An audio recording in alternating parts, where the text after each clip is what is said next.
어머니, 돈 2천만 원도 다 날렸어. 어떻게 70세 어머니까지 속였냐고. 평범한 주부를 투자 사기로 몰아넣은 6년간의 이야기. 2억 4천만 원과 가족을 모두 잃게 만든 진짜 범인은? 안녕하세요. 저는 올해 61세의 김경숙입니다. 6년 전만 해도 저는 평범한 중산층 가정의 행복한 주부였습니다. 2018년 초, 저는 남편과 대학생 아들과 함께 그럭저럭 괜찮은 생활을 하고 있었습니다. 남편은 중소기업에서 과장으로 일하고 있었고, 저는 전업주부였습니다. 그동안 꾸준히 모은 돈이 1억 원 정도 있었는데, 대부분 적금과 보험으로 넣어두었죠. 당시만 해도 물가는 자꾸 오르는데 은행 이자는 너무 낮아서 걱정이 많았습니다. 이대로 가면 나중에 노후에 큰일 나겠다는 생각이 늘 머릿속에서 떠나지 않았어요. 아들 대학 등록금도 많이 들어가고 남편 정년도 얼마 남지 않았는데 이 돈으로 과연 노후를 제대로 보낼 수 있을까 하는 걱정이 밤잠을 설치게 했죠. 주변에서는 부동산이 좋다느니 주식이 좋다느니 하는 이야기들이 많았지만 저는 그런 것들이 너무 어렵고 위험해 보였습니다. 그냥 안전하게 은행에만 맡겨두고 있었죠. 그런 어느 날이었습니다. 2018년 3월 중순쯤 집 근처 마트에서 장을 보고 나오는데 한 여자분이 저에게 말을 걸어왔어요. 50대 초반쯤 되어 보이는 분이었는데 옷차림도 깔끔하고 품이 있어 보였습니다. 처음에는 그냥 인사 정도였는데 몇 번 마주치다 보니 자연스럽게 대화를 나누게 되었어요. 그분이 말하길 요즘같이 은행 이자가 낮을 때는 다른 방법으로 노후 준비를 해야 한다고 하더라고요. 자기는 부동산 투자로 꽤 잘 되고 있다면서 특히 경매를 통해 땅을 싸게 사서 나중에 개발되면 큰 돈을 벌 수 있다고 했습니다. 처음엔 그냥 그런가 보다 했는데 그분이 실제로 차도 좋은 거 타고 다니고 옷도 비싼 것들을 입고 있으니까 뭔가 진짜인 것 같았어요. 며칠 후 그분이 저에게 한번 구경이라도 와보시라고 하면서 명함을 주더라고요. 명함에는 경매법인 어쩌고 저쩌고 하는 회사 이름이 적혀 있었습니다. 집에 와서 남편한테 이야기해 보니까 처음엔 반대했어요. 그런 거 함부로 하는 거 아니다. 사기일 수도 있다면서요. 하지만 저는 호기심이 생겼습니다. 적어도 한번 가서 어떤 곳인지는 봐야 하지 않겠느냐고 남편을 설득했죠. 2018년 4월 어느 날 오후 저는 그 회사 사무실을 방문했습니다. 강남구에 있는 꽤 큰 건물 한 층 전체를 쓰고 있더라고요. 들어가 보니까 정말 깔끔하고 전문적이었어요.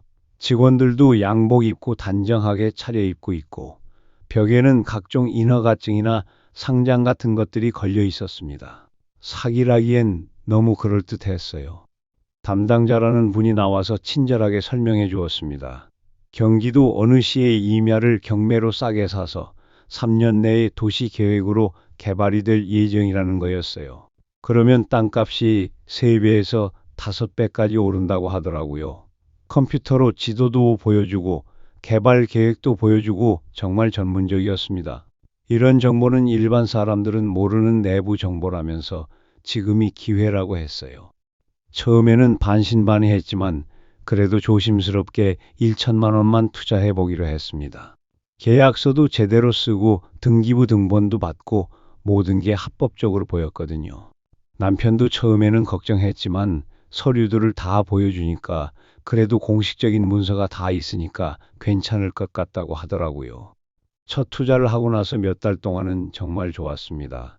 한 달에 한 번씩 투자 설명회도 열어주고 다른 투자자들의 성공 사례도 들려주고 개발 진행 상황도 알려주었어요. 담당자는 항상 친절했고 궁금한 것이 있으면 언제든지 연락하라고 했습니다. 6개월 정도 지나니까 정말 믿을만 하다는 생각이 들었어요. 그래서 조금씩 투자 금액을 늘려갔습니다. 2018년 하반기에 2천만 원을 더 투자하고 2019년 상반기에 또 2천만 원, 2019년 하반기에 1천만 원을 더 넣어서 총 6천만 원까지 투자하게 되었어요. 매번 투자할 때마다 새로운 계약서를 쓰고 등기부 등본도 새로 받았으니까 안전하다고 생각했습니다. 2018년 8월쯤에는 담당자가 저에게 특별한 제안을 했어요. 투자 경험이 많으시고 워낙 꼼꼼하시니까 다른 분들한테 투자 상담을 해주시면 어떨까요? 라고 하더라고요. 시간당 2만 원을 주고 성과에 따라서 추가로 돈도 준다고 했습니다. 주 3일만 나오면 되니까 부담도 없고 좋은 투자 기회를 다른 분들과 나누는 것도 의미 있는 일이라고 생각했어요. 그렇게 해서 저는 그 회사에서 일을 하게 되었습니다. 제 일은 주로 전화로 투자 상담을 해주는 것이었어요. 회사에서 준 고객 명단을 보고 전화를 걸어서 투자에 대해 설명해 드리는 거였죠. 저도 실제로 투자를 해서 좋은 경험을 했으니까 자신 있게 추천할 수 있었어요. 저도 해봤는데 정말 좋더라고요. 요즘 같은 세상에 이런 기회가 어디 있겠어요? 라고 말하면 대부분 관심을 보였습니다. 몇 달 일을 해보니까 적성에도 맞고 보람도 있었어요. 다른 분들이 김 선생님 덕분에 좋은 투자를 하게 됐다고 고마워하시면 정말 뿌듯했습니다. 월급도 꽤 괜찮게 나왔고요. 남편도 당신이 이런 일도 잘하는구나 하면서 좋아했어요. 그런데 일을 하다 보니까 욕심이 생겼습니다. 다른 사람들한테는 추천하면서 정작 저는 적게 투자하고 있으니까 뭔가 아쉬웠어요. 그래서 2019년 초부터는 우리 가족들한테도 투자를 권유하기 시작했습니다. 제일 먼저 친정어머니한테 말씀드렸어요. 어머니는 70세셨는데 평생 모아둔 돈을 은행에만 넣어두고 계셨거든요. 엄마, 요즘 은행 이자가 너무 낮아. 좋은 투자처를 알고 있는데 엄마도 한번 해볼래? 라고 했죠. 처음에는 걱정하셨지만 제가 직접 그 회사에서 일하고 있고 저도 투자해서 잘 되고 있다고 하니까 믿어주셨어요. 2천만 원을 투자하셨습니다. 시어머니한테도 똑같이 권했어요. 시어머니도 처음에는 그런 거 위험하지 않냐고 하셨지만 며느리가 직접 하고 있는 일이니까 나쁠 리 없다고 생각하신 것 같아요.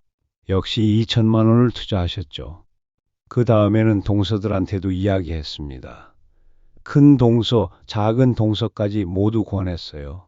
우리가 가족인데 좋은 정보를 혼자만 알고 있을 수는 없지 않냐면서요. 가족들은 저를 믿고 모두 투자했습니다. 적게는 500만 원부터 많게는 3천만 원까지 총 8천만 원 정도 되었어요. 친구들한테도 권했습니다. 오랫동안 알고 지낸 친구들이니까 제가 사기칠 리는 없다고 생각했을 거예요. 나 요즘 부동산 투자하는데 정말 좋더라. 너도 해볼래? 라고 하면 대부분 관심을 보였어요. 특히 노후 걱정이 많은 50대 친구들은 더 적극적이었죠. 2020년 들어서는 저 자신도 더 큰 투자를 했습니다. 회사에서 개발이 본격적으로 시작되니까 지금이 마지막 기회라고 하더라고요. 그래서 집을 담보로 5천만 원을 대출받아서 추가로 투자했습니다. 남편도 처음에는 너무 위험하지 않냐고 했지만 제가 그 회사에서 일하면서 내부 사정을 잘 안다고 하니까 동의해 주었어요. 2021년 상반기까지 저는 정말 확신에 차 있었습니다. 제가 개인적으로 투자한 돈이 1억 6천만 원, 가족과 친구들이 투자한 돈이 8천만 원, 총 2억 4천만 원이 이 투자에 들어가 있었어요. 회사에서는 저를 모범 투자자라고 소개했고, 투자 설명회 때마다 제가 나가서 경험담을 발표하기도 했습니다. 3년 후에는 5억은 될 것 같아요. 라고 자신 있게 말했어요. 남편과 아들한테는 몇 년 후에 우리 해외여행 갈 수 있을 거야 라고 말하기도 했고요. 친정 어머니와 시어머니한테는 노후 걱정 이제 안 하셔도 될 것 같아요 라고 했습니다. 정말 모든 게 장밋빛이었어요. 그런데 2021년 여름부터 뭔가 이상한 일들이 생기기 시작했습니다. 담당자한테 전화를 해도 잘 안 받더라고요. 받아도 지금 출장 중이라 나중에 다시 연락드리겠다고 하고는 연락이 안 왔어요. 회사에 직접 가봐도 담당자가 출장을 갔다 중요한 회의 중이다라는 핑계만 대더라고요. 투자 설명회도 점점 휘수가 줄어들었어요. 전에는 한 달에 한 번씩 했는데 2달에 한 번, 3달에 한 번으로 줄어들었죠. 그리고 참석하는 사람도 점점 줄어들었어요. 뭔가 이상하다는 생각이 들기 시작했습니다. 2021년 말쯤에는 저도 인터넷을 찾아보기 시작했어요. 그랬더니 비슷한 사기 사례들이 정말 많더라고요. 경매, 부동산 투자, 개발 예정지 이런 키워드로 검색해 보니까 피해를 당한 사람들의 글이 수두룩했어요. 그때서야 혹시 나도? 라는 생각이 들기 시작했습니다. 다른 투자자들 연락처를 알고 있는 몇 분께 전화를 걸어봤어요. 모두 저와 비슷한 상황이었어요. 담당자 연락이 안 되고 회사에 가봐도 제대로 된 답변을 못 듣고 있다는 거였죠. 그때부터 정말 심각하게 걱정이 되기 시작했습니다. 2022년 4월, 저는 용기를 내서 직접 그 개발 예정지라는 곳을 찾아가 봤습니다. 경기도 외곽의 산골이었는데 가는 길부터 험했어요. 겨우 찾아간 곳에는 개발 제한 구역이라는 표지판이 크게 세워져 있더라고요. 아무리 봐도 개발될 것 같지 않은 깊은 산속이었어요. 그 자리에서 바로 해당 구청에 전화를 걸었습니다. 여기 개발 계획이 있느냐고 물어봤더니 그런 계획 전혀 없다는 답변이 돌아왔어요. 오히려 개발 제한 구역이라 앞으로도 개발할 수 없는 곳이라고 하더라고요. 그 순간 머리가 하얘졌어요. 완전히 속은 거였어요. 집에 와서 등기부 등본을 다시 자세히 들여다봤습니다. 그동안은 등기부 등본만 있으면 안전하다고 생각했는데 알고 보니 정말로 개발 제한 구역 임야 땅이 맞았어요. 개발 가능성은 전혀 없는 땅이었습니다. 6년 동안 완전히 속아서 산 것을 그제서야 깨달았어요. 그날 밤 남편한테 모든 걸 털어놨습니다. 사기당한 것 같다고.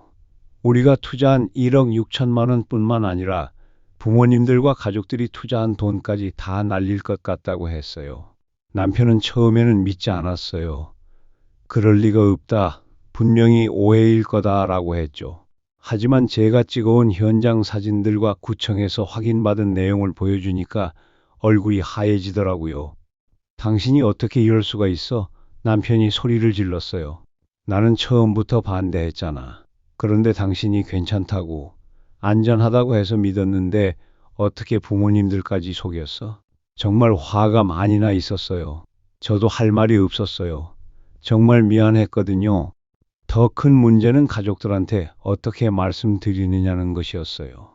친정어머니, 시어머니, 동서들, 친구들 모두 제 말을 믿고 투자했는데 이제 와서 사기당했다고 말하기가 너무 어려웠어요. 하지만 숨길 수도 없는 일이었죠. 제일 먼저 친정어머니한테 말씀드렸습니다. 전화로는 도저히 안 될 것 같아서 직접 찾아갔어요. 어머니가 한참 동안 말이 없으시더라고요. 그러다가 그럼 내 돈은 어떻게 되는 거냐고 물어보셨어요. 아마 다 잃을 것 같아요 라고 답할 수밖에 없었어요. 70세 노인이 평생 모은 돈 2천만 원을 하루아침에 잃게 만든 거였어요. 어머니는 그 자리에서 우셨어요. 네가 하는 일이라고 해서 믿었는데 라고 하시면서요. 저도 어머니 앞에서 같이 울었어요. 정말 죄송하고 미안했어요. 시어머니한테도 마찬가지였어요. 시어머니는 어머니보다 더 화를 내셨어요. 며느리를 믿었는데 이게 뭐야? 라고 하시면서 정말 화가 많이 나 계셨어요. 그럴만 했어요. 72세 시어머니의 노후 자금을 날려버린 거니까요. 가장 어려웠던 건 동서들한테 말하는 거였어요. 가족 모임에서 모두 모인 자리에서 말씀드렸는데 정말 조용해지더라고요. 그러다가 큰 동서가 그럼 우리가 낸 돈은 다 날아간 거네? 라고 물어봤어요. 그런 것 같다고 답할 수밖에 없었어요. 남동생이 제일 화를 냈어요. 우리가 누나를 믿고 투자한 건데 어떻게 확인도 안 하고 권할 수 있냐고 했어요. 정말 할 말이 없었어요. 다 제 잘못이었으니까요. 친구들한테 연락하는 것도 정말 어려웠어요. 그동안 나 덕분에 좋은 투자했다고 고마워하던 친구들한테 미안하다. 사기당했다고 말해야 했으니까요.